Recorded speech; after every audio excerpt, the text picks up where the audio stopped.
Welcome back to the Change Physician Podcast. I'm your host, Dr. Melissa Cady, joined by my co-host, Dr. Kevin Cuccaro, and I'm here with Dr. Vicki Chan, who's an ophthalmologist who has an incredible story of transition that we really want to hear a little bit more about. And first of all, thank you so much for joining the podcast.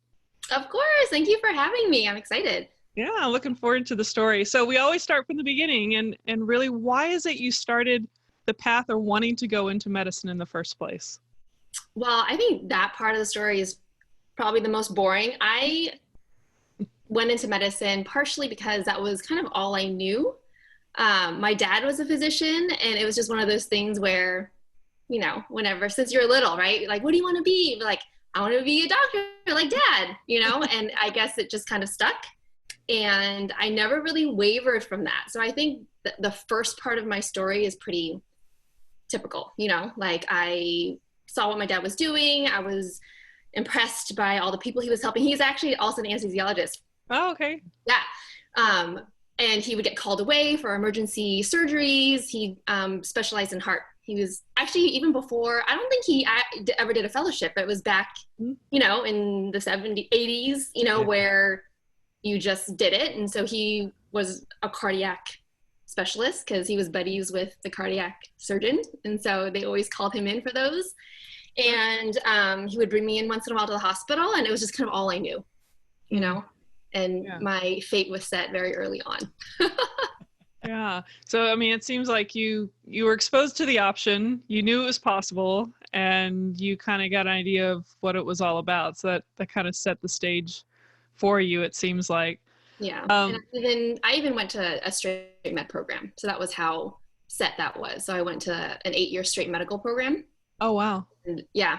So that was actually really great. I enjoyed that. I think, you know, when I talked to all my other pre-med friends, going to a straight year program was probably the best thing for me because you have less stress. And so I actually was able to enjoy college somewhat. Yeah. Yeah, you didn't have to worry about that whole application process to get into that next phase. I still did. Actually, I went to the one at University of Southern California. And so that one was, you didn't have to take the MCAT, but if you did, you could apply out. And so you kind of had that safety net. So we did all the steps, but you had the safety net where you could continue on at USC. And so I was lucky that I was able to apply out. And so I ended up not going to USC for med school, but I went elsewhere. Oh, okay. I didn't know how that worked. That's actually, I never had applied to anything like that. So I do know some people like in Baylor College of Medicine, I think in Houston, people did things like that.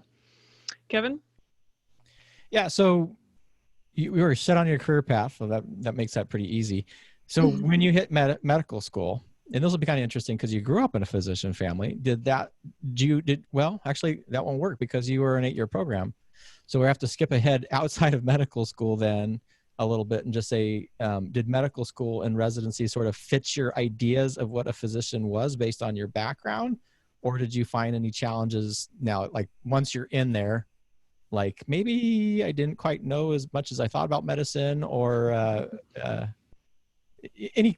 when did you start thinking maybe this wasn't exactly what I thought it was going to be from when I was little? So I was, so that didn't happen until after I had kids. Oh. So I think, you know, it's kind of funny.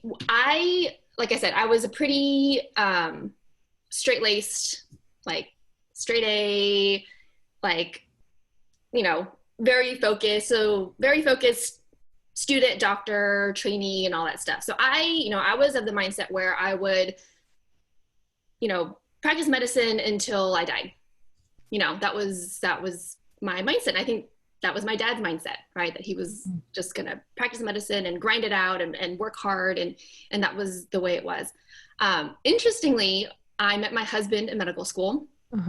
My husband does not have that mindset. My husband, even though he's a physician, is very much live for the day, live for the moment. If you guys know Peter Kim at all, he also goes by Passive Income MD. And we'd be in medical school studying, and he would legit be like, it would be so fun to have a restaurant. Like he would just say something like that. Or he'd be like, oh, hey, I have this idea for this invention.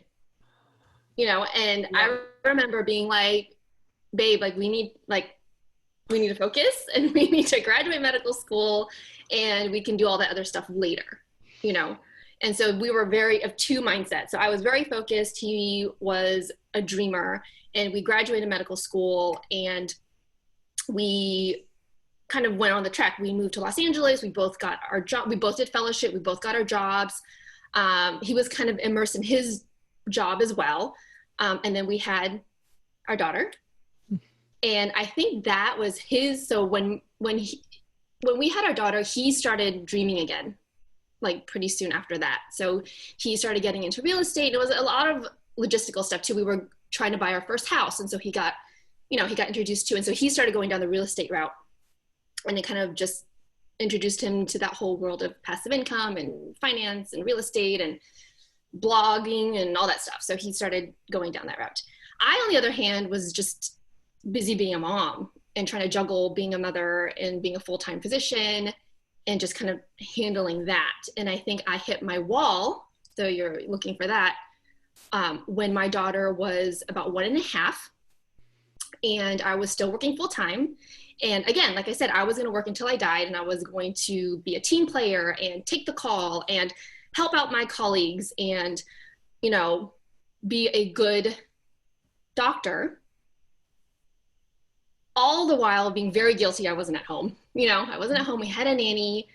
And it hit me when my chief at the clinic I was working at, some stuff happened. He actually told me that he was not going to offer me a promotion because I should just stay at home and focus on my family.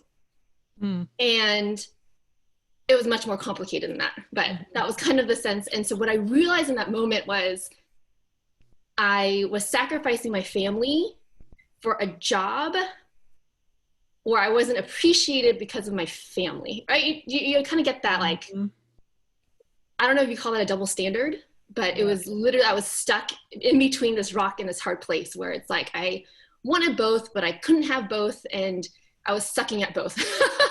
Yeah. You know?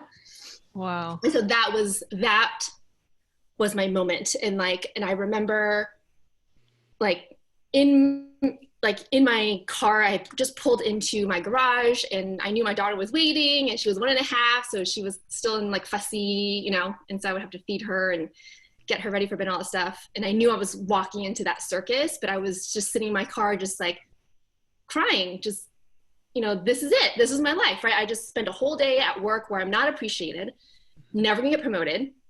And I'm gonna walk into this like circus chaos where I'm just so tired and I just want to get through it to go to bed so I can just do it all over again. Yeah. You know, and so that was my wall. That was the moment. Yeah. Well, I have so many friends that sometimes I feel like they suffer silently with that dilemma as a mother and full-time physician. And even the ones that are part-time, I mean, it's still that sense of being away and feeling torn and not having, of all things, the flexibility to tend to whatever life throws at you, whether it's with including your kids or not. But, you know, I guess my thought is when you had that, which I think is what it takes, is sometimes the pain of the moment is what triggers us to reflect on what's most important. And so my question to you is where did you start looking or thinking or maybe discussing with your husband who had a creative outside the box thinking, where did you first go when you were thinking? How long did that process take? You know, I would say it took about 6 months. And what's so funny is that, you know, I talk about that moment, but even in that moment, I didn't think I had any other option, you know, like you're in that moment and this sucks. But at the same time, I'm like, well, this is the life I chose.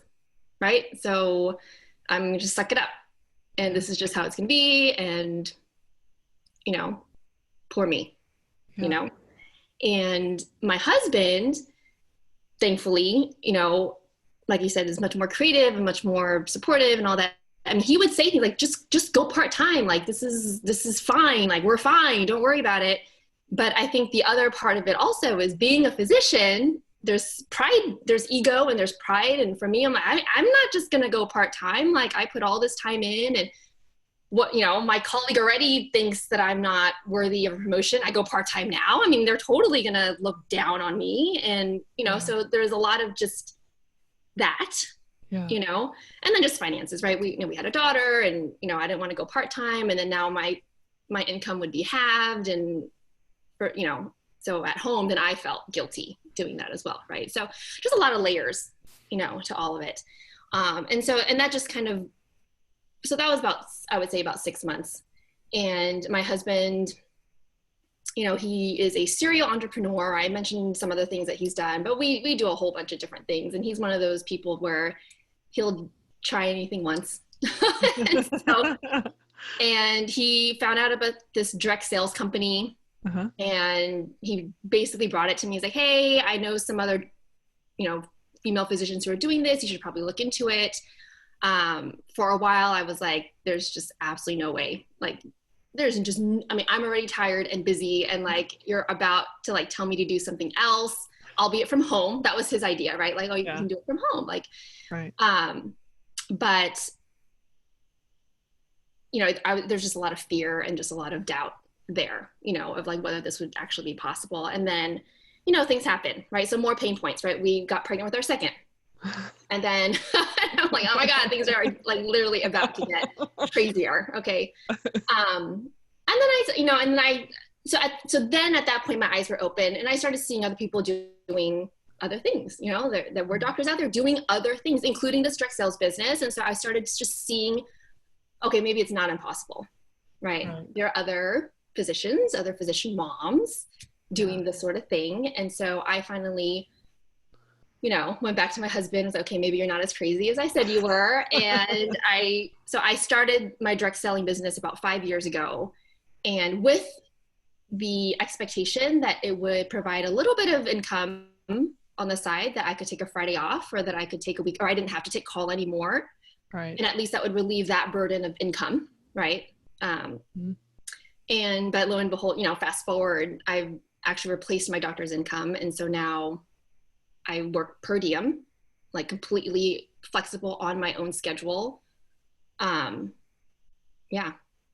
I mean, It's been like a total, you know, I think back, and it's like a total 180, you know? Yeah. So just a kind of clarification, when you're kind of, you had that moment, and you had that 6 months when you were really kind of struggling. Yeah. When you started learning about direct sales and your husband presented that option, were you working part-time at that point, or was that before you were part-time? So you were like, I'm still full-time. I don't know what else I'm going to do, but I'm just going to hold on to this until something happens. Yeah. I mean, okay. I really didn't think I have any other options. I mean, how I went part-time is interesting too, because, you know, you talk about the whole ego thing. Like, even after I started my direct selling business, I was making a decent sized income. I did stop taking call, you know, so I was able to do that at least. But I still couldn't go part-time.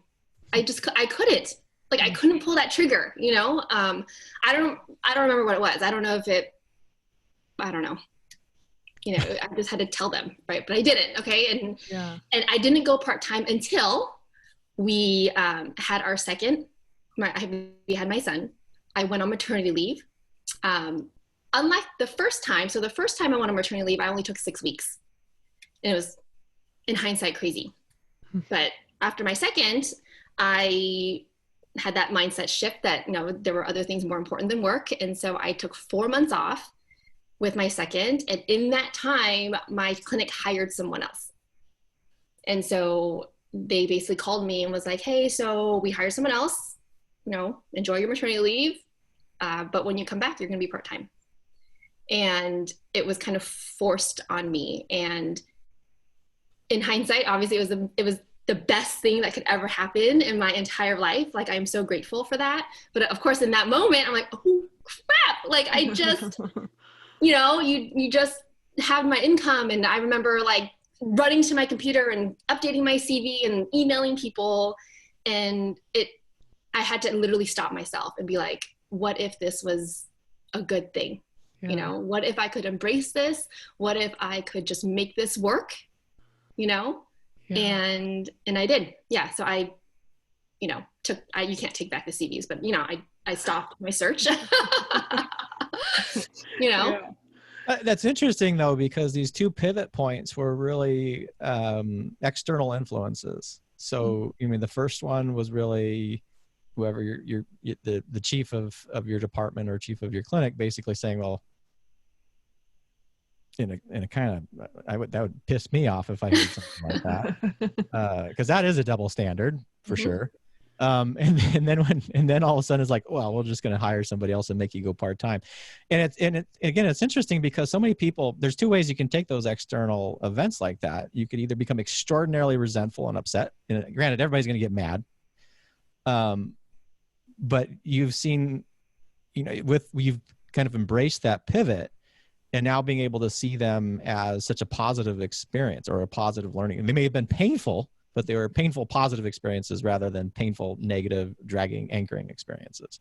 Oh, definitely. I think, in hindsight, there are a couple of the best things that could have happened to me, like when I retell that story, there's a lot of other details. I have friends like, you should have sued him. Like there's all these things that, I'm like, you know what? Thank God. Yeah. Thank God. Because it brought me to where I am today. And do you feel like that the pivot, and I guess let's just go kind of where you went with it. You said direct sales, and I'm assuming you can describe kind of what that is and how maybe you feel in alignment with it. And if you don't want to just start there, then I have a couple questions probably off that. Yeah. So direct sales, you know what? To be honest, before I started the company, it's called Radiant and Fields, I knew nothing about direct sales, like absolutely nothing. But what I've learned is it's direct selling. So instead of buying something from a middleman like Nordstrom's or whatever, is you're buying it essentially straight from the company. So I am a salesperson for this company, and I sell directly to the consumer. So that's direct selling. And then you have the other model, which is multi-level marketing, where not only are you selling, but you're building a sales team as well. Right. So that's kind of, that's the model. So it's like pretty much like any other business, you're selling product, right? And building a sales team. I knew nothing about it, honestly. Right. And all I knew is that it was founded by, so the company itself, it's skincare. So it was doctors who ran it. And I just knew of some doctors who were also consultants. That's all I knew. So I was like, well, they can do it. Right. If they can do it, then I can do it. It was one of those things. And I think being doctors, like I can figure it out. Right.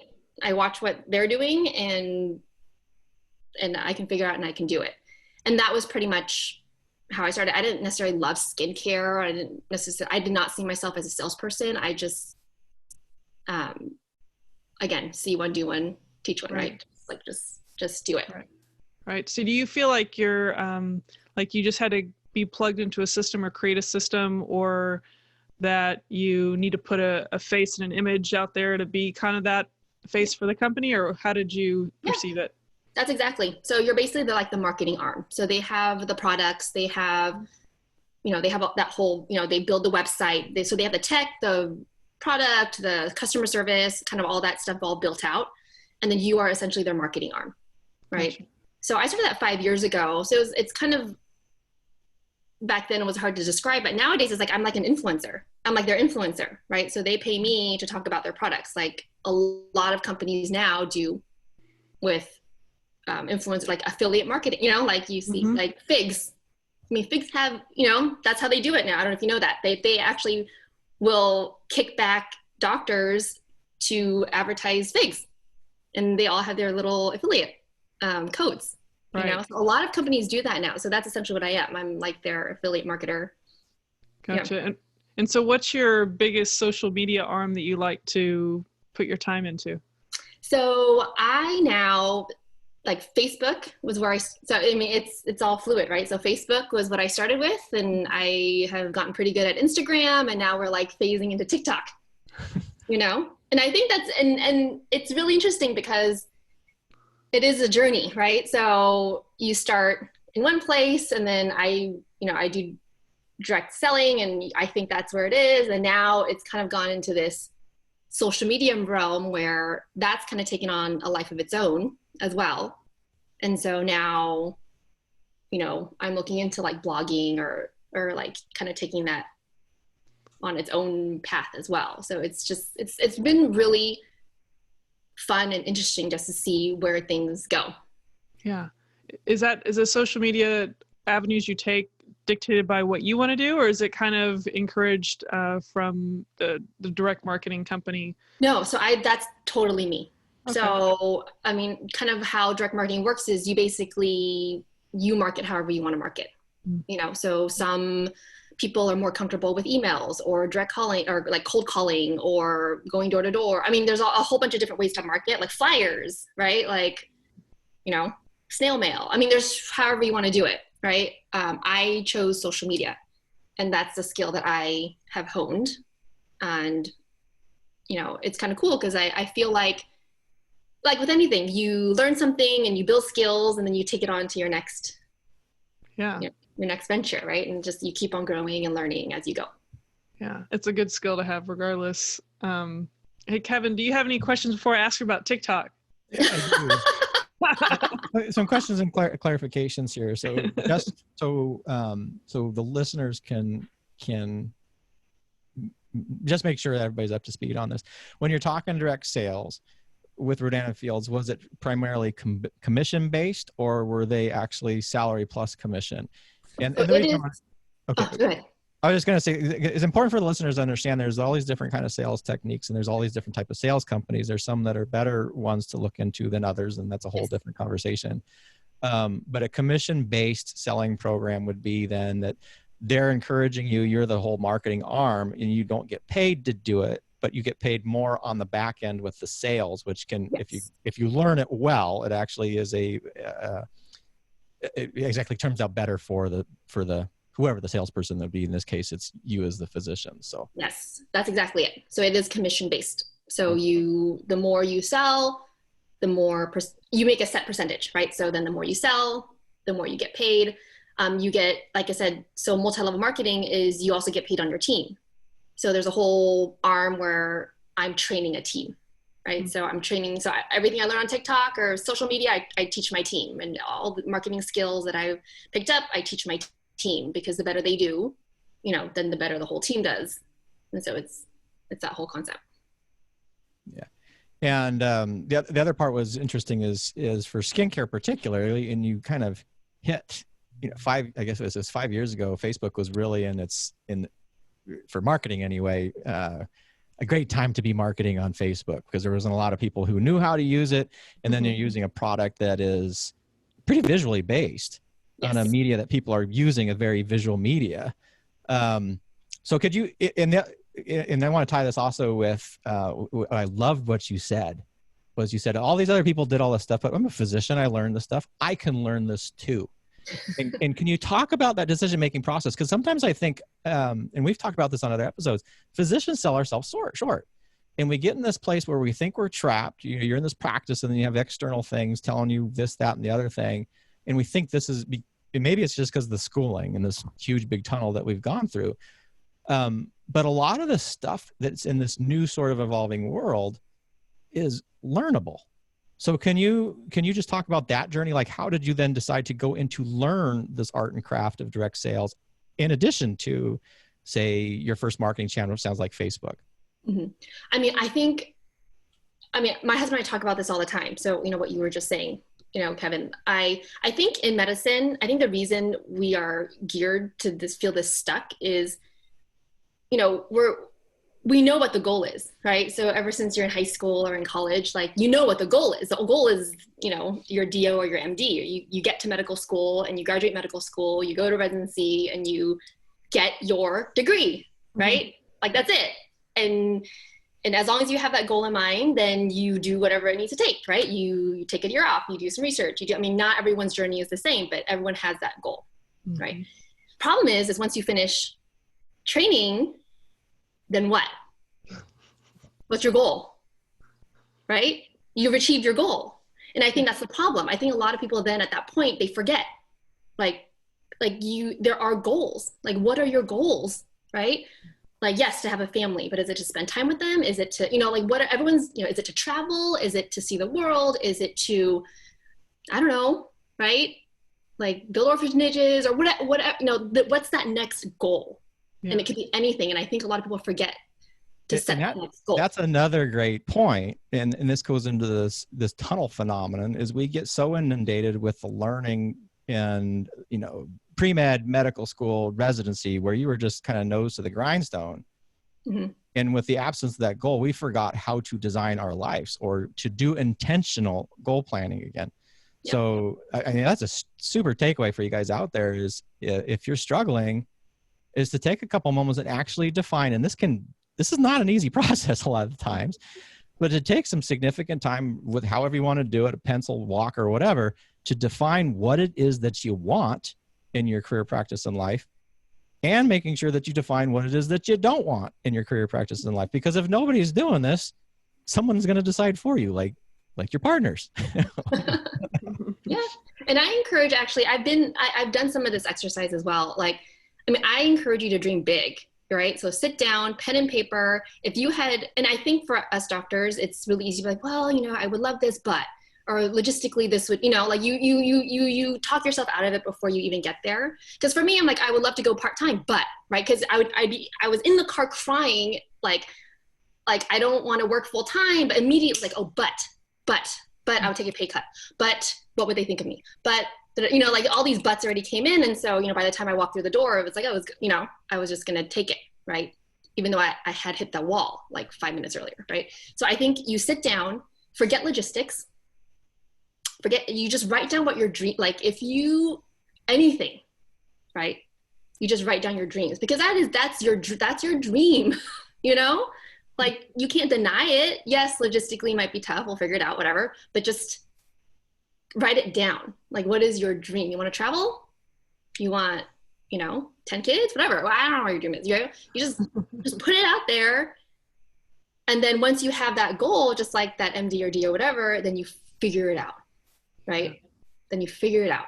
And that's kind of, I think that was the moment where I was like, I'm just going to do this company. I knew nothing about it, but I was going to figure it out, because I was going to take Fridays off, damn it. Like that was, and that was it. And I was just going to figure it out, like how to get there.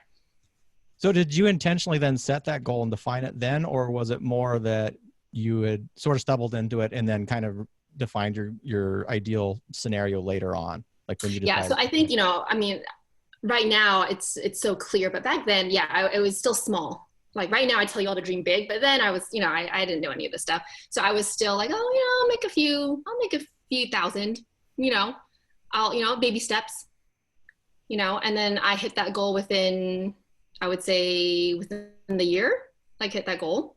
And then you'd have the next goal, right? Like, oh, well, it'd be kind of cool to, go part-time, whatever. And like I said, in the meanwhile, I got my hours cut.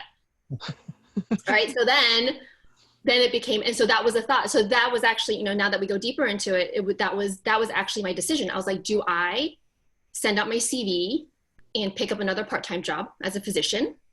Or do I focus on my direct selling company and try to build that, right? To make up for that income, right? And that was a decision I made. I was like, okay, well, I can either do it in a clinic or I can do it from home, right? That was my decision. And so I decided, okay, you know what? I'm just gonna I'm gonna go for this direct selling company. And I would say within another year, I had replaced my doctor's income. Like completely replaced, not just replaced that half. Like I had replaced it completely, which was unexpected. Like, I'm not going to say that, but yeah. You'll take it. I'll take it. And it would have never happened had I not just decided, because that was the moment too. I was like, well, what do I want? Do I want to go back to working full time, or do I want to actually spend time at home? Because that's what I wanted, right? That was what I wanted. And even though it was a very difficult decision and was scary, and I literally was freaking out, I mean, I just had to go for it because that's what I wanted, right? That's because when I looked at my life in 5-10 years, I'm like, well, where do I want to be? Well, I want to be home. And the other part about that, which I would like to hear your feelings on, is you were still working part-time. So even if for whatever reason, your direct sales didn't work out for you, you may have lost a year or two, but as a physician, you have like a pretty good fail safe. Yeah. I think all of us do, right? Yeah. So, I mean, if I lost my job or whatever, I mean, I could pick up shifts here and there, like there's always a clinic or there's always a hospital that, someone's on maternity leave or someone's on vacation that they need help. And, we all have that, and that's what's nice about being a physician. Yeah, I think the thing about being a physician, like that whole track you're talking about leading through all of our training, is that we're so used to structure and goal planning for, like, we're so used to just being in the destination and not really being present in the moment to really expand our minds to things outside of the goal that's ahead of us in this big, long tunnel. I can imagine, I think, I could speak for myself, but I imagine for you also that there was a sense of this autonomy and flexibility that you'd have being part-time and or not being tied to medicine in any kind of structure other than PRN or just, per diem kind of work that you're doing. Do you feel like you value that, the flexibility more than anything when you look back now with some more clarity? Well, yeah. So now that is my most prized, like the flexibility is my most prized possession because I've seen it at work. There are times where my kid has a graduation that I totally forgot about,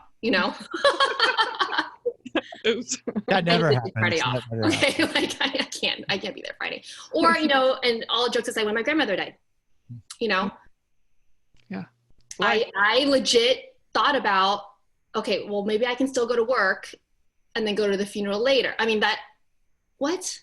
No, I call and cancel clinic, right? Like, I mean, that flexibility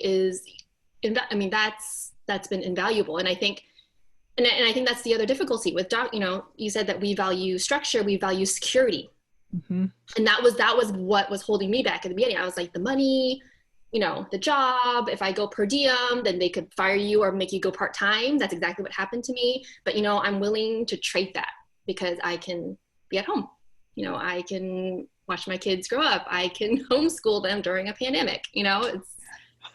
It's and that security in a lot of ways is a myth. And I think the COVID crisis has really revealed that, where it and historically it may have been true that physicians had very stable careers. And I don't want to scare people because there are always options as a physician. They just may not be the security of one location for the rest of your life, and that practice environment has changed greatly. Yes. So, we love security, but it's really kind of a big myth now more than ever. Yeah. Definitely. Yeah. Well, I've been waiting for the question. As far as You've been very patient. Yeah. No, I figured I'd leave it to the end, but how would you describe like maybe if you had like 2 or 3 little nuggets or pearls about TikTok, and or how it's best used or for what target audience? Anything you have to say about TikTok? Well, TikTok, it's changing. I mean, just like with, the world in general, I think TikTok is changing. When I started a few months ago, TikTok was a very young platform. And I would say a lot of kids, right? I think with the pandemic and a lot of people having more free time and, just losing their jobs, unfortunately, the demographic of TikTok has really shifted so that I think it's very much like Instagram now. So if you have a podcast or a blog or a company or whatever, I mean, TikTok is a great platform to be using to get yourself out there. And would you say, obviously I have yet to have an account yet, but obviously I need to try to check it out. Is there like there's like a certain number of seconds you can have on TikTok and they're mainly videos, or? Yeah, they are 100% videos. So, I mean, and I think the few reasons why TikTok has really taken off, it is video. Okay. And Facebook and Instagram, if you read any of their like kind of analytics and whatever, video on Instagram, video on Facebook, they always tend to do better. That's what the algorithms are pushing. Like that's, and it's because that's what people watch, right? So instead of scrolling through a picture, they're going to stop and watch a video, right? So video is always going to be, we said video is king, right? On Instagram and Facebook. And so TikTok is all video, 100% video, right? And so they're still trying to figure out the algorithm. Like I can literally see things changing on the app, but because it's all video, there's so many people on it. Like I think their numbers like doubled or tripled over the last just couple months. It's kind of really, really crazy, the people who are on it. So they're a majority, I think they can be up to a minute, but in general, it's 15-second clips, right? And so it's video. So that's, I think, one reason why it does really well. I think actually, because I think what's going on with Instagram and Facebook and why a lot of people are shifting is a lot of it, you can tell it's the social media filter, right? Where pictures are beautiful, like, everything's edited, everyone, and you're kind of used to that. Like Instagram, it's like, and it's a beautiful feed. Everything's color coordinated. It's all pink. Like it's amazing. TikTok is pretty raw. I mean, it's pretty funny. Like stuff that is posted, like you can tell they took it in one take. And it's amazing and it's hilarious, And so I think that's why people, because it's real, right? People feel like it's more authentic, on TikTok. So I think that's part of the reason why people really like it. And then as a content creator, for me, I love TikTok because the videos that you make on TikTok are now yours. So everything that I create on TikTok, a file gets saved on my phone, and then I can now upload it to Instagram or my blog or even YouTube or Facebook, and this one piece of video content is now multitasking, right? Which that was the part that I really loved about it. I did not know that last piece, but repurposing your content is king also. Making it easy for you to do so. But yeah. So you kind of touched on this a little bit, that TikTok is this raw kind of new platform, kind of up and coming. What I'm kind of interested in is, like, I think back to when Facebook first came out, and at least for me, and I think, what was it, 2007, 2008, and it was all about connection. Like, I remember the excitement about connecting with people back then. Now you're like, I don't want to talk to this person. But back then it was like, oh my God, I was in second grade with you, how cool is this? So I'm kind of curious then, what's the overall kind of zeitgeist or feeling when it comes to TikTok? What is it that you see it being? Like, what's the coreness to it?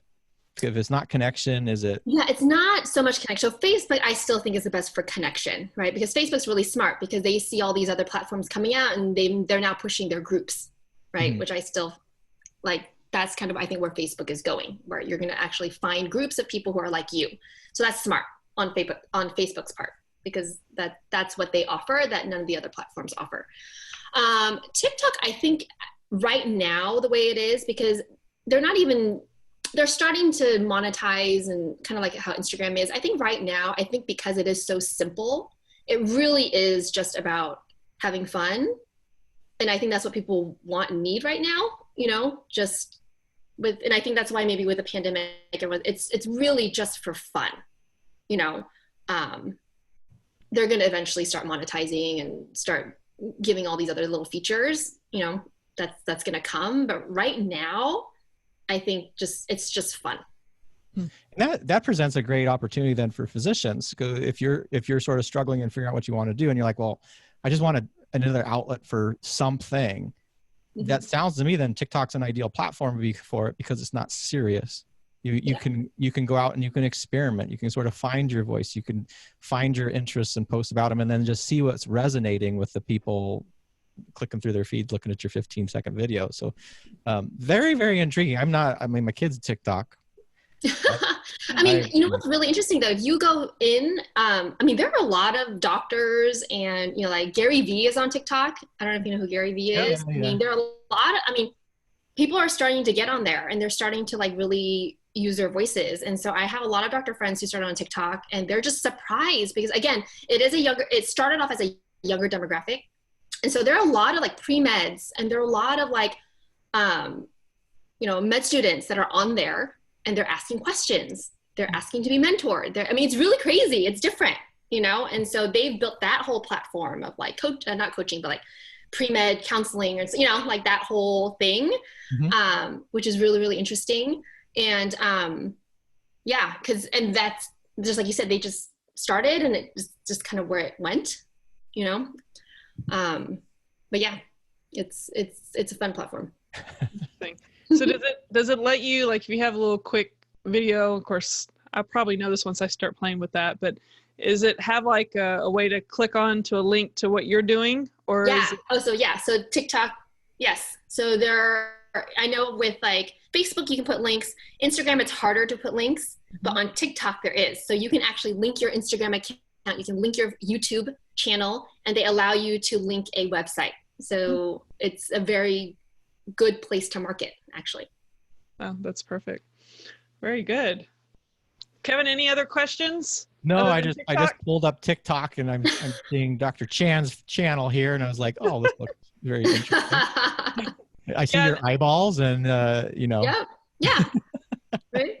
And the thing is, there's probably another episode that anyone that's on social media like yourself, we could do on that delicate balance between professionalism, fun, and education, and all that too. Yes, that's a whole other another ball game. And I think that's an important topic on that is, and maybe would be irresponsible to not end on that, because you want people to share, but at the same time, just the realization that whatever you publish out there is going to be out there forever, everywhere. So I would, if I don't, not to pull too much time here, but I would really kind of briefly like to hear, how do you balance that with the recognition to how do you be fun, how do you be spontaneous, how do you be authentic, while recognizing that whatever you put out there is going to be out there forever? Yeah. So I guess I haven't really thought about this, but I do, before I post, I mean, there's some things I don't post. Okay. You know, like I try not to, and I know this is like silly, but like an example, like I try not to post anything with cussing in it. That's just, you know, sometimes it's hard with the music nowadays, but you know, I try really hard, or nothing sexual, like whatever, you know, and it's because like, will I be embarrassed of this in 5-10 years? Or I guess a good filter would be, I don't know, would I be okay with my resident seeing this? Right? Like if my resident, or would I be okay with my I mean, I'm never okay with my old attendings seeing any of my, but you know, how about one of my cool attendings? I don't know. But you know, you kind of go through that filter. Like, would I be okay with a colleague seeing this?